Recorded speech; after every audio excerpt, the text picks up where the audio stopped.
For a few short years, the richest people on the face of the earth did not live in New York or London or Dubai. They lived on a tiny speck of coral in the middle of the Pacific Ocean, an island so small you could drive around the entire country in about 20 minutes. A place with no taxes, no poverty, and almost no need to work at all. The government handed out free houses, free healthcare, and free flights overseas whenever people felt like a weekend of shopping. Children were, on paper, millionaires before they were old enough to read. And every bit of that fortune came from a strange gray rock buried just beneath the soil. But that rock was never a blessing. It was a countdown. And by the time it finally ran out, this paradise would be poisoned, bankrupt, and slowly sinking into the sea. This is the story of Nauru and its forgotten twin. The islands that sold heaven itself, one shipload at a time. Before we go any further, if you enjoy deep dives into the places history quietly forgot, take 1 second to subscribe. It genuinely helps this channel keep digging up stories like this one. Now let's go all the way back to the beginning. Because to make sense of how a paradise ends up selling passports just to survive, you have to follow the whole arc: the rise, the ruin, and the reckoning. It is a story about one island, its twin, and a single gray rock that the rest of the world decided it simply could not live without. Long before anyone called it the richest country on earth, Nauru had a very different name: Pleasant Island. When the first European ship sailed past in 1798, a British whaling captain looked out at the green hills, the coconut palms, and the calm blue reef, and decided that was the only name that fit. For roughly 3,000 years, people had lived here in almost complete isolation. 12 tribes shared just 21 square kilometers of land, and you can still see those 12 tribes today, marked as the 12 points on the star of the national flag. They fished the reef, they tended their gardens, and in a brackish inland pond called the Buada Lagoon, they raised milkfish using a method found almost nowhere else on Earth. And they had a tradition unlike anything else in the Pacific. Nauruan men would catch the great black frigate birds that soared over the island, then tame them and keep them almost like pets, teaching them to fly out to sea and return home again. It tells you everything about the old Nauru. This was a people so at ease with their world that they made companions of the birds in the sky. It is worth pausing on what wealth even meant to them back then. It was not gold, and it was not numbers in a ledger.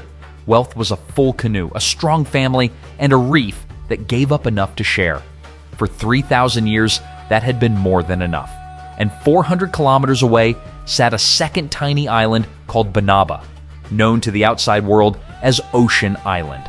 Banaba was Nauru's twin in nearly every way that mattered: isolated, peaceful, self-sufficient, and sitting directly on top of the one thing that would eventually destroy them both.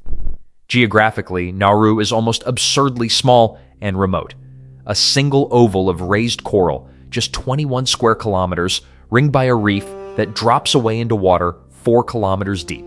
The nearest neighbor is hundreds of kilometers off across open ocean. For thousands of years, that isolation was a kind of armor. It kept the outside world at a distance. But the moment that world discovered what was hidden inside the island, the same isolation became a trap, with nowhere to run and no larger nation next door to shelter behind. The trouble started quietly, the way it usually does. From around the 1830s, whaling ships and traders began stopping at Nauru to take on fresh water, and some of their crews, deserters and drifters, simply stayed. And afterward, the phosphate rights were handed to a joint British, Australian, and New Zealand board called the British Phosphate Commissioners. That same board also controlled Banaba. For decades, these commissioners dug up both islands and paid the original owners a tiny fraction of what the phosphate was truly worth. The people who had lived here for 3,000 years were reduced to spectators, standing on the shrinking green rim of their home while the middle of it was shoveled onto ships and sold to the world. Think for a second about how strange that arrangement really was. Farmers in Australia and New Zealand were buying cheap fertilizer that had quite literally once been the ground beneath a Nauruan family's feet. The phosphate that made distant fields bloom was the very same phosphate that was turning the middle of Nauru into a desert of bare rock. The islanders had already lost their old beliefs to the missionaries. Now they were losing the island itself, one shipload at a time, and keeping almost nothing for it.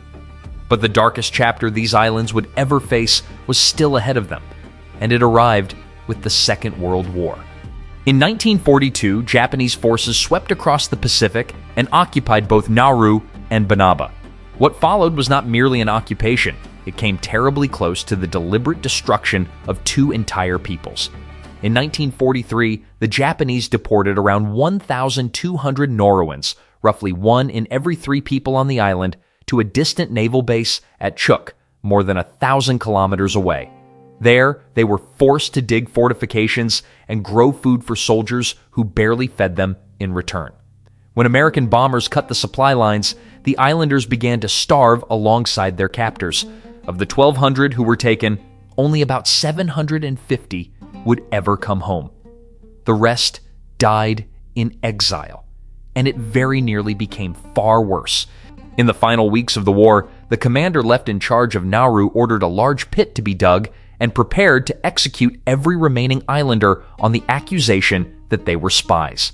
The killing was called off at the very last moment, reportedly because the officer quietly refused to give the final order.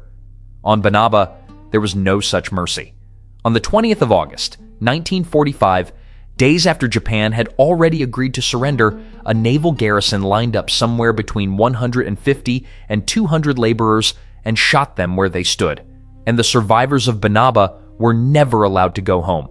When the war ended, they were loaded onto a ship and carried more than 3,000 kilometers away to a new island in Fiji called Rabi, then told with a good deal of exaggeration that their homeland had been destroyed.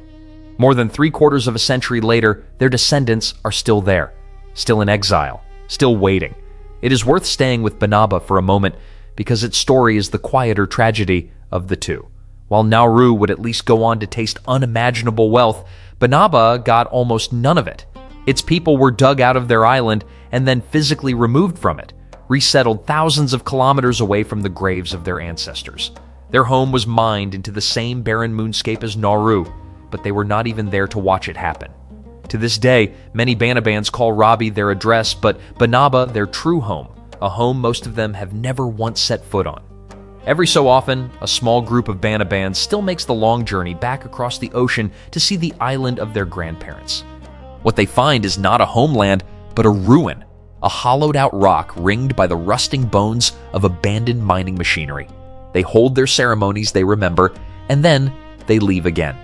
It is one of the strangest kinds of homesickness in the world, a longing for a place that was taken apart and sold off before most of them were even born. And yet, out of all that suffering, Nauru was about to experience something almost no colonized people on Earth ever get to see. It was going to become rich, not comfortable, not merely stable, impossibly, absurdly rich. In 1968, Nauru became one of the smallest independent nations on the planet, and for the first time in living memory, the phosphate finally belonged to the Nauruans themselves. Suddenly, every ship that steamed away from the island was carrying their money, and nobody else's. And the scale of that money is genuinely hard to picture. By the middle of the 1970s, this island of a few thousand people held one of the highest incomes per person anywhere in the world, second only to Saudi Arabia. In 1982, a famous newspaper simply called it the world's richest little isle. And life on the island became almost dreamlike. There were no income taxes at all. Healthcare cost nothing.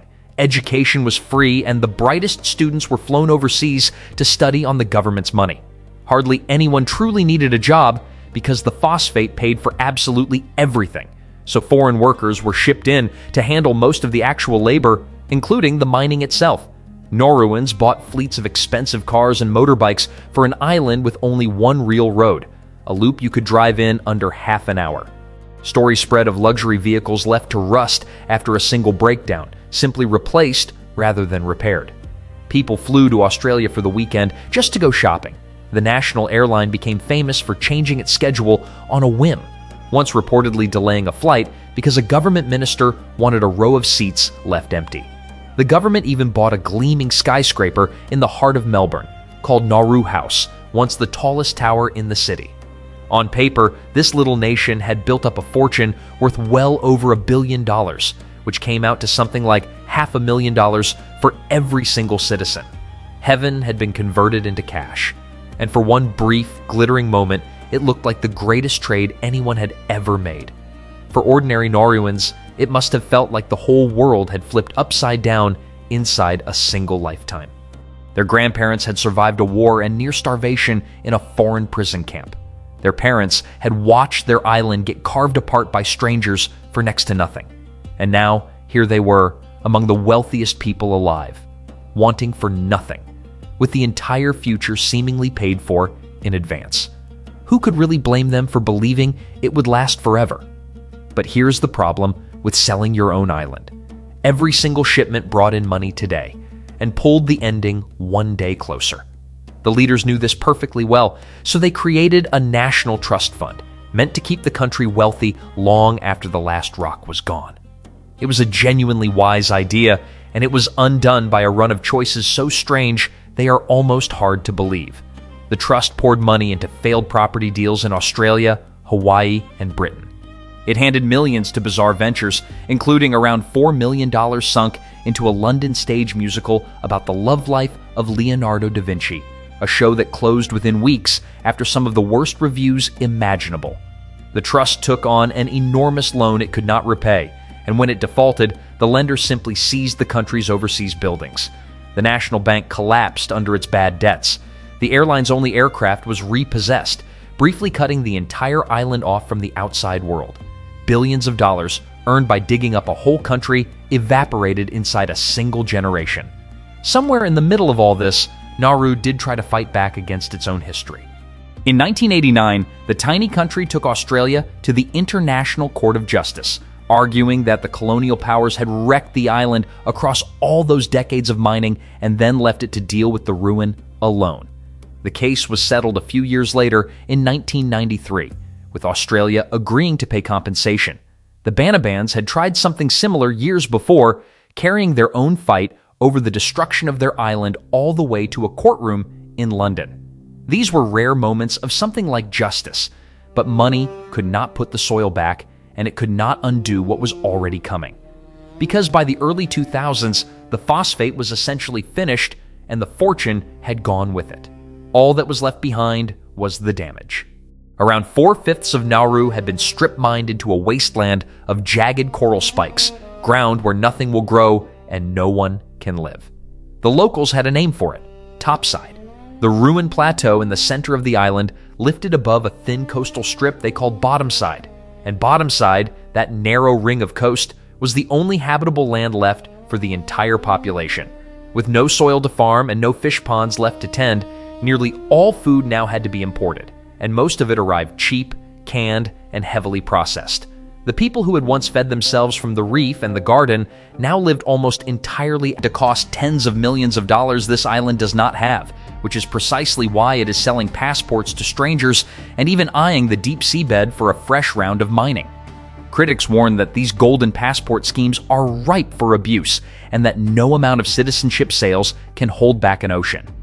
But for a country that has already sold its soil and its sovereignty, there is very little left to sell except the promise of survival itself. Imagine being a young person on Nauru today, listening to all of this. Your ancestors lived in a paradise for 3,000 years. Your great-grandparents were, for a moment, the richest people on the planet. And you are being told that to have any future at all, you will have to move up into a poisoned crater paid for by selling your own country's name to strangers while the ocean climbs a little higher every year. That is the inheritance the gray rock left behind. It is tempting to look at Nauru and see only a story about greed or bad luck or corrupt leaders, and every bit of that is genuinely part of it. But the deeper story is much simpler, and it belongs to Banaba every bit as much as to Nauru. Two islands were handed something the rest of the world desperately wanted, and in exchange for a few short decades of comfort, they let that something, their soil, their beliefs, their independence, and in the end their very future, be dug up and carried away across the sea. Banaba's people remain scattered to this day, living out their lives on an island that was never really theirs. Nauru's people are now preparing to climb up into the crater of their old home just to escape the water. These islands truly were heaven on earth. Then, one shovel at a time, they converted that heaven into money. And only now, with the money long gone and the tide creeping in, are they finally learning what the trade actually cost. If this story stayed with you, there are dozens more just like it waiting on this channel. Whole nations that once had it all, gambled everything, and lost. And history, sadly, is completely overflowing with them all. Subscribe, stick around, and I will see you in the next one.